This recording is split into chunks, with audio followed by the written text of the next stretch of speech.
नमस्ते बच्चों, आज की इस वीडियो में ब्रिज कोर्स 2026-27 कक्षा 9वीं सामाजिक विज्ञान के लिए आपके विद्यार्थी कार्य पुस्तिका को सॉल्व करेंगे। तो बच्चों, ये क्लास 9th सोशल साइंस के लिए ब्रिज कोर्स की विद्यार्थी कार्य पुस्तिका यानी कि स्टूडेंट वर्कबुक है। देखिए बच्चों, यहाँ पे आपको अनुक्रमणिका देखने को मिल जाती है। इस वीडियो में मैं आपको बता दूं कि हम क्या क्या सॉल्व करने वाले हैं। आपकी बुक अगर आप देखोगे तो 4 सेक्शन में डिवाइड है। एक आपका भूगोल का है, सेकंड आपका इतिहास का है, तीसरा आपका राजनीति का है, चौथा आपका अर्थशास्त्र का है। तो इस वीडियो में हम आपके भूगोल सेक्शन जो आपका ये दिया है, भूगोल वाला सेक्शन, इसका कंप्लीट सॉल्यूशन देखेंगे। तो जो भूगोल का है आपका सप्ताह 1 और सप्ताह 2 का कार्य है और टोटल आपको पेज नंबर 4 से लेके तो पेज नंबर 27 तक यह देखने को मिलेगा। ठीक है, तो कक्षा 9वीं सामाजिक विज्ञान के भूगोल सेक्शन के सप्ताह 1 और 2 का कार्य हम कर रहे हैं, जो पेज नंबर 4 से लेके तो 27 तक दिया गया है। तो चलो हम आपके क्वेश्चंस को सॉल्व करते हैं। यह है आपका भूगोल का टॉपिक 1 दिशाएं। अब इसमें क्या दिया है, कुछ इस तरह से आपको देखने को मिलेगा। नीचे हम चलते हैं तो ये गतिविधि दी है, गतिविधि के आंसर हमें लिखने हैं। तो गतिविधि 1 में तो हमसे कहा है, चित्र को देखकर बताइए राम विद्यालय से उत्तर में चलकर अपने सीधे हाथ की तरफ मुड़ता है और पूर्व दिशा में चलता है, फिर थोड़ा चलकर दक्षिण दिशा में अपने सीधे हाथ की तरफ चलता है, फिर घर पहुंच जाता है। बताइए राम का विद्यालय उसके घर से किस दिशा में स्थित है। ठीक है, तो बच्चों इस क्वेश्चन में तो आपको सिंपल से उत्तर लिख लेना है, दक्षिण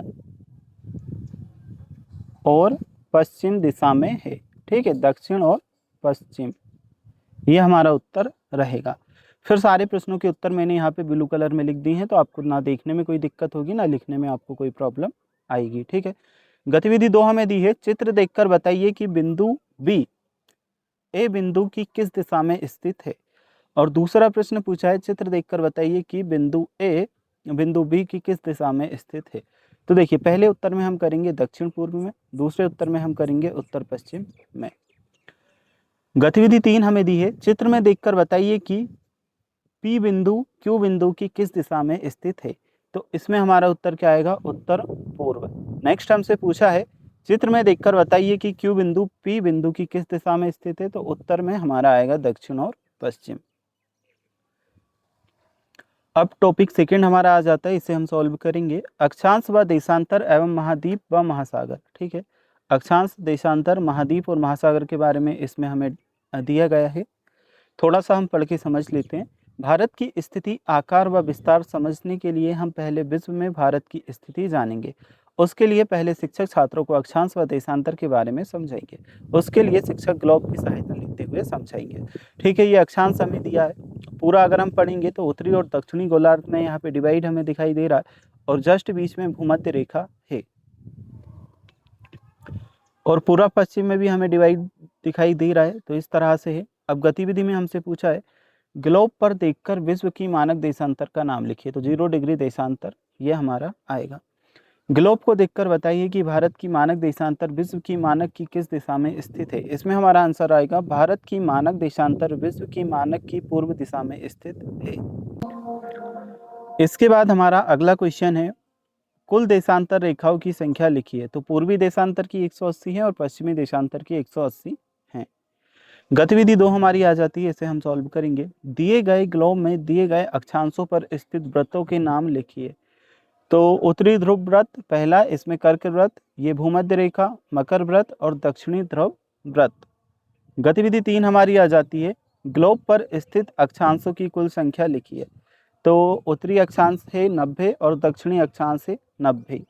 इसके बाद है भूमध्य रेखा कितने डिग्री अक्षांश पर स्थित है। तो 0 डिग्री अक्षांश पर स्थित है, यहाँ पे 0 डिग्री हम करेंगे। दिए गए ग्लोब पर अक्षांशीय अंतराल कितने डिग्री का दिया गया है। तो 15 डिग्री हमारा आएगा। चलो अब हम देखते हैं आपके अगले क्वेश्चन, महासागर महाद्वीप। ग्लोब पर हम जो बड़ी जलराशियां देखते हैं उन्हें महासागर कहते हैं। ग्लोब के लगभग 1/4 भाग पर फैला हुआ एक बड़ा भूखंड भाग है, इसे महाद्वीप कहा जाता है। तो ये हमें दिया है। अब गतिविधि हमारी आ जाती है, नीचे दी गई तालिका में बताइए कि ये 3 महासागर किस गोलार्ध में स्थित हैं। महासागर दिया है उत्तरी गोलार्ध, दक्षिणी गोलार्ध। तो आर्कटिक जो महासागर है उत्तरी गोलार्ध में है, इसके बाद अंटार्कटिक भी हमारा उत्तरी और दक्षिणी दोनों में है। नेक्स्ट है हमारा हिंद महासागर, तो ये दक्षिणी गोलार्ध में है। अगला है नीचे दी गई तालिका में बताइए कि यह 3 महाद्वीप किस गोलार्ध में स्थित हैं। तो उत्तरी अमेरिका ये उत्तरी गोलार्ध में है, साथ साथ में ये पश्चिमी गोलार्ध में भी है। नेक्स्ट है दक्षिणी अमेरिका, तो ये दक्षिणी गोलार्ध में और पश्चिमी गोलार्ध में भी है। नेक्स्ट है हमारा अफ्रीका, ये दक्षिणी और पूर्वी गोलार्ध में है। अगला है हमारा यूरेशिया, ये हमारा होगा उत्तरी में और पूर्वी गोलार्ध में। अगला है ऑस्ट्रेलिया और फिर है अंटार्कटिका। तो जिस तरह से हमने टिक किए हैं राइट वहाँ पे आप लगाओगे और जहाँ हमने डैश लगाया वहाँ आप डैश लगाओगे। तो ये हमारा कंप्लीट। इसके बाद हम देखते हैं जो हमारा अगला क्वेश्चन दिया है, ये मानचित्र हमारा है। दिए गए भारत के मानचित्र पर दी गई तालिका को पूर्ण करें। गतिविधि दी है, भारत के पूर्व पश्चिम एवं दक्षिण में स्थित जलीय भागों के नाम लिखिए। तो सागर, पूर्व में बंगाल की खाड़ी है, पश्चिम में अरब सागर है, दक्षिण में हिंद महासागर है। खाड़ियाँ अंडमान और निकोबार द्वीप समूह है, पश्चिम में यहाँ पे डैश लगाओगे, और दक्षिण पूर्व में लक्षद्वीप द्वीप समूह है। महासागर हिंद महासागर, पूर्व में, पश्चिम में हिंद महासागर और दक्षिण में हिंद महासागर। अब देखिए टॉपिक 3 हमारा आ जाता है भारत की स्थिति। इसे हम सॉल्व करते हैं। यदि हम वृक्ष के संदर्भ में भारत की स्थिति देखें तो भारत भूमध्य रेखा के उत्तर में स्थित है और यह उत्तरी गोलार्ध में स्थित है। इस तरह से बच्चों हमें दिया है। भारत किस महाद्वीप में स्थित है, तो उत्तर हम क्या करेंगे, भारत एशिया महाद्वीप में स्थित है। मानचित्र को देखते हुए बताइए कि भारत के दक्षिण में कौन सा महासागर स्थित है। उत्तर लिखेंगे भारत के दक्षिण में हिंद महासागर स्थित है। तीसरा क्वेश्चन हमारा है, भारत एक विशाल देश है, यह उत्तरी गोलार्ध में स्थित है, इसका मुख्य भाग, इस तरह से हमें प्रश्न पूछा है। और नीचे स्थानीय दिशा में इस तरह से प्रश्न है, तो इसमें हम लिखेंगे ये भारतीय मानक समय GMT 5 घंटे 30 मिनट, अतः 75.8 डिग्री पूर्व उज्जैनी को प्रमुख यमुनोत्तर माना गया था। अब आगे हम देखते हैं, तो इस तरह से हमें ये एक डायग्राम दिया है।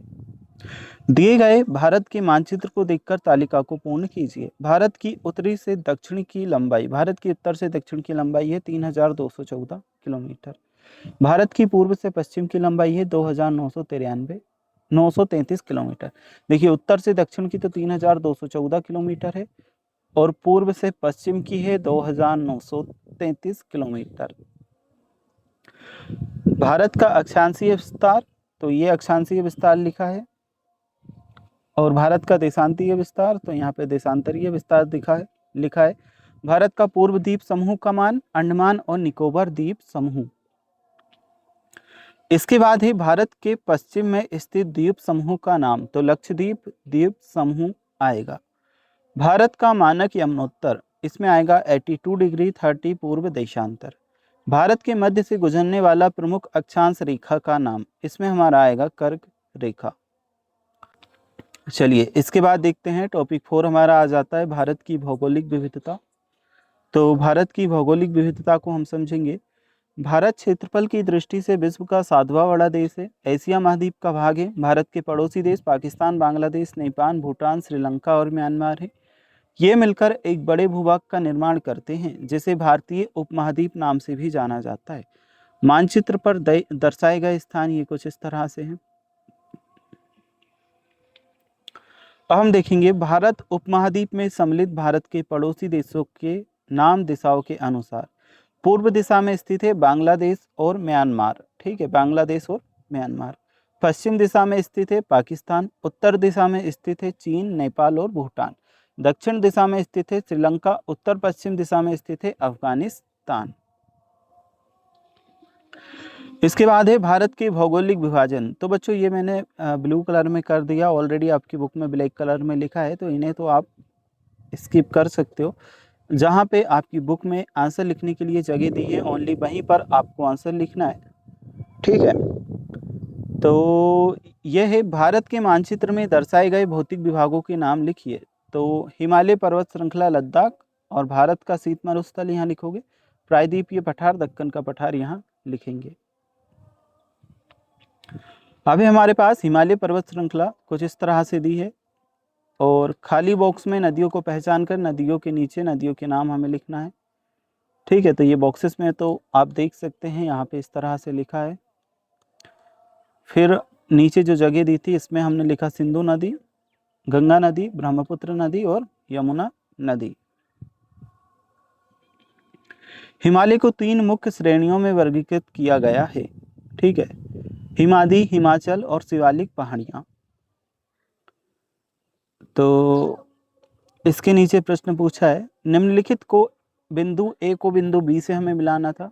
देखो मैंने यहाँ पे लिख भी दिया है, मिला के भी बता दूंगा। फर्स्ट वाले को हम माउंट एवरेस्ट से मिलाएंगे, सेकंड जो हमें हिमाचल दिया है हिमाचल प्रदेश से मैच करेंगे, शिवालिक को हम निचली श्रृंखला से करेंगे और शिमला नैनीताल से मैच होगा।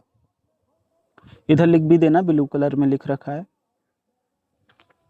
इसके बाद यहाँ पे आप लिखोगे लद्दाख, यहाँ आप लिखेंगे दिल्ली। नेक्स्ट है हमारे पास गंगा के मैदान, इस तरह से दिया गया है। यह है गतिविधि, तो पहले में सिंधु नदी आएगा, दूसरे में गंगा नदी, तीसरे में लिखना ब्रह्मपुत्र नदी। विशाल भारतीय मरुस्थल ये हमें दिए हैं। अब देखो इनके आंसर हम देखेंगे। रेत के टीले का आकार कैसा होता है? तो रेत के टीले का आकार अर्धचंद्राकार या गोलाकार होता है। टीले हवा के साथ स्थानांतरित होते हैं क्या? हाँ, टीले हवा के साथ स्थानांतरित होते हैं। क्या मरुस्थल में जल की समस्या है? हाँ, मरुस्थल में जल की बहुत समस्या है। टीलों की ऊंचाई कितनी होती है? टीलों की ऊंचाई कुछ मीटर से लेके 100-200 मीटर तक होती है। थोड़ा सा ये मैं आपको जूम कर भी बता दूं। ठीक है, ये आपको आंसर यहाँ से कर लेना है।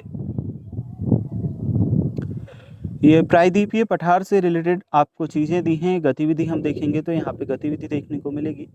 मानचित्र को देखते हुए छात्र आपस में चर्चा करें, विश्व की सबसे प्राचीन श्रृंखला कौन सी है? तो इसमें हम करेंगे अरावली पर्वत श्रृंखला।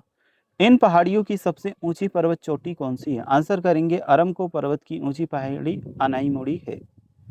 यह प्राचीन श्रृंखला कितने वर्ष पुरानी है? तो यह प्राचीन श्रृंखला करीब 300 करोड़ वर्ष पुरानी है।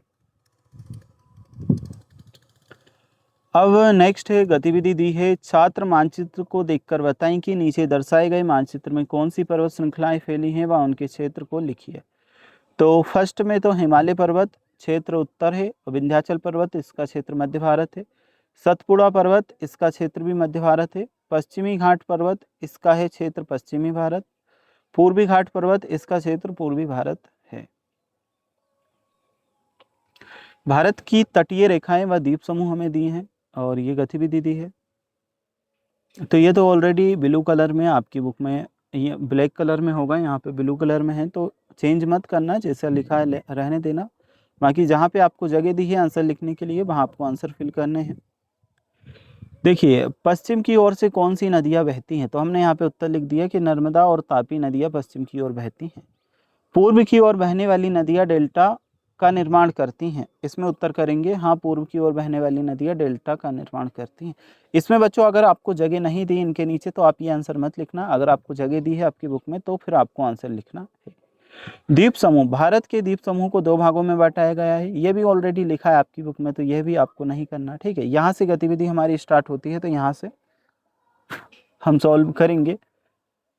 लक्षद्वीप द्वीप समूह यहाँ और अंडमान निकोबार द्वीप समूह यहाँ। फिर एक गतिविधि आपस में चर्चा करें, भारत का एक सक्रिय ज्वालामुखी क्षेत्र कौन से द्वीप समूह में स्थित है? इसका आंसर भी देखो, आपको जगह तो दी नहीं होगी, अगर जगह दी है तो आंसर लिखना, जगह नहीं दी तो मत लिखना। बाकी मैं उत्तर बता देता हूँ। भारत का एकमात्र सक्रिय ज्वालामुखी क्षेत्र अंडमान और निकोबार द्वीप समूह में स्थित है। सेल्यूलर जेल किस द्वीप में स्थित है? तो सेल्यूलर जेल अंडमान और निकोबार द्वीप में स्थित है।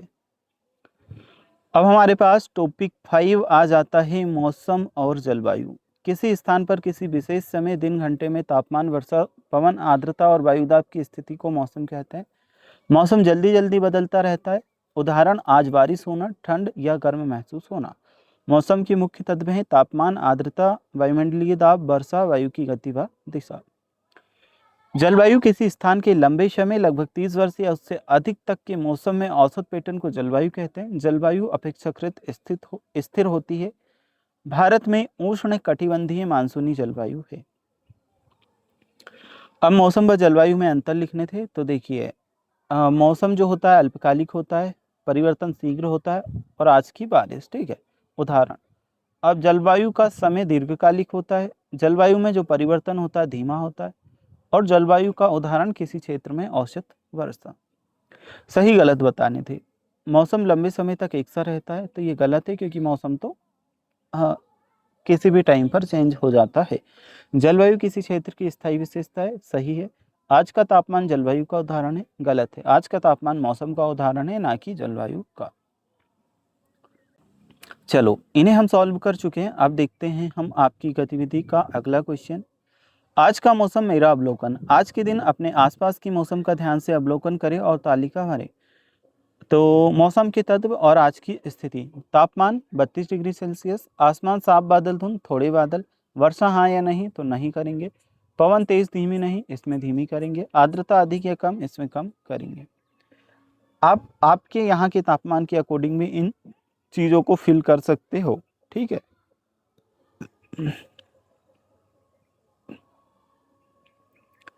अब गतिविधि मौसम या जलवायु छांटने थे, तो यहाँ पे हमने छांट करके लिखे हैं। किस तरह से लिखोगे देखो।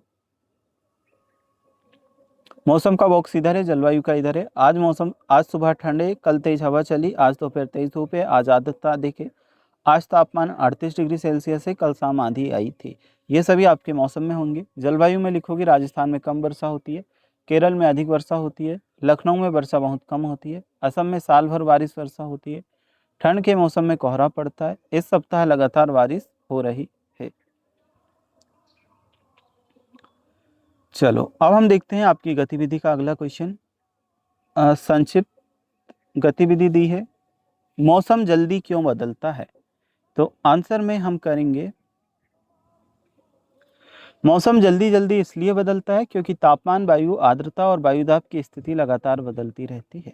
अगला है जलवायु किसी क्षेत्र के जीवन को कैसे प्रभावित करती है। उत्तर लिखेंगे जलवायु किसी क्षेत्र के जीवन को वहाँ की तापमान, वर्षा, आर्द्रता और वायु की स्थिति के अनुसार प्रभावित करती है। जैसे भोजन, वस्त्र, आवास, खेती, स्वास्थ्य, जीवन शैली उसी के अनुसार विकसित होती है। ठीक है, ये आप देख के यहाँ से करेंगे। अगला है मौसम के तत्व। तो ये बच्चों उदाहरण तो मैंने ब्लू कलर में कर दिए हैं। ऑलरेडी आपकी बुक में इसके लिए जगह नहीं दी है। अगर जगह आपको दी है तो फिर लिखना, जगह नहीं दी है तो ये आपको लिखने की ज़रूरत नहीं है। ठीक है, ये मैंने आपको समझाने के लिए उदाहरण लिख दिए।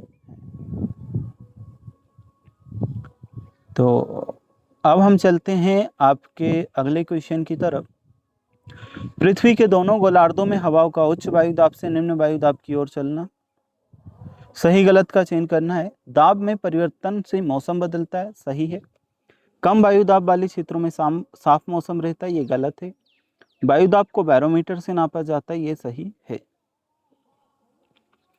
इसमें मिलान करना था, किस तरह से करेंगे। कम दाब, इसे करेंगे साफ मौसम। कम दाब में बच्चों आपका होगा वर्षा व तूफान, ठीक है।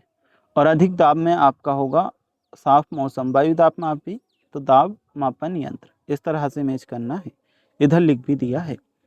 फिर से मिलान करना है, किस तरह से करेंगे देखो। तापमान, इसे हम मैच करेंगे वायु दाब। तापमान को हमें मैच करना है, थोड़ा सा देखना, सी वाले से, ताप मापी। फिर हम मैच करेंगे वर्षा, इसका होगा हमारा वर्षा मापी। अगला है आर्द्रता, तो आर्द्रता मापी। नेक्स्ट है वायु की गति, इसे करेंगे पवन मापी। वायुदाब, इसे मैच करेंगे वायुदाब मापी। साथ में हमने इधर लिख भी दिया है ताकि आपको समझ आ जाए। जलवायु को प्रभावित करने वाले कारक स्पष्ट व्याख्या में करनी है। ये कुछ इस तरह से दी हैं चीजें।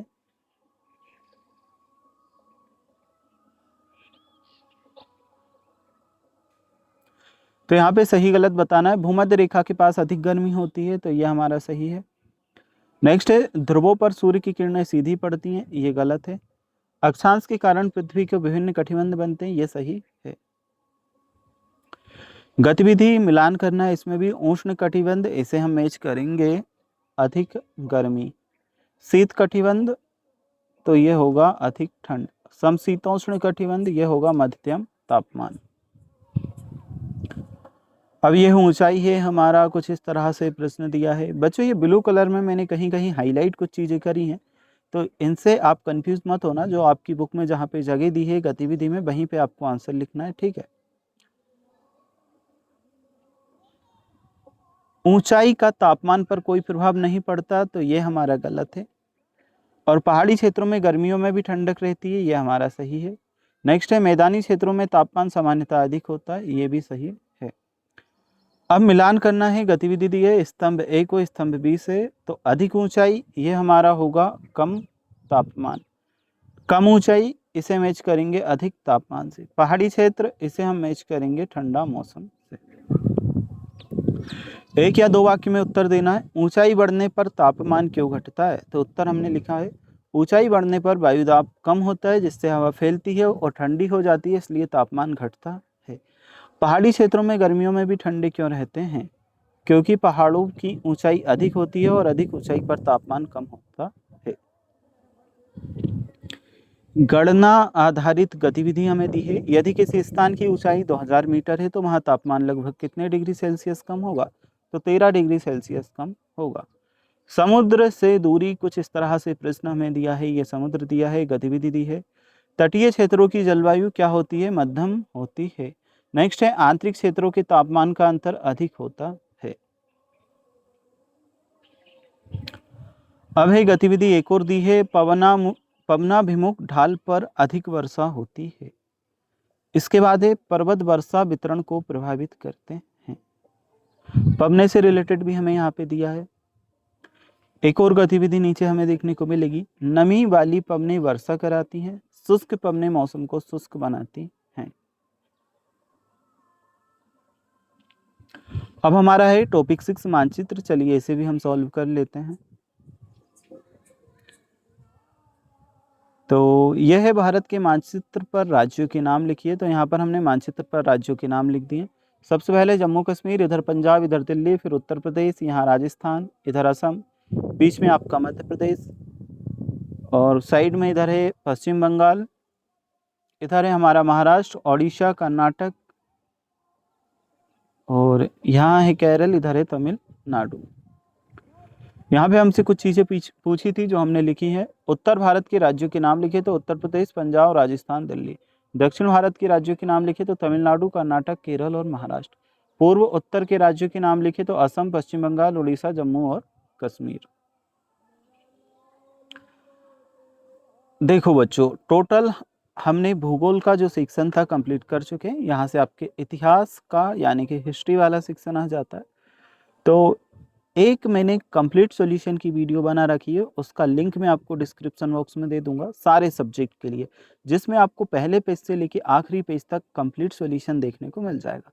तो अगर आपको इसके आगे की बुक सॉल्व करना है तो फिर आपको हमारे चैनल पे जाना है, प्लेलिस्ट में जाना है, वहाँ पे आपको सारे वीडियोस मिल जाएंगे, या इसी वीडियो के डिस्क्रिप्शन बॉक्स में जाना है क्योंकि वहाँ पे भी मैं आपको लिंक दे दूंगा।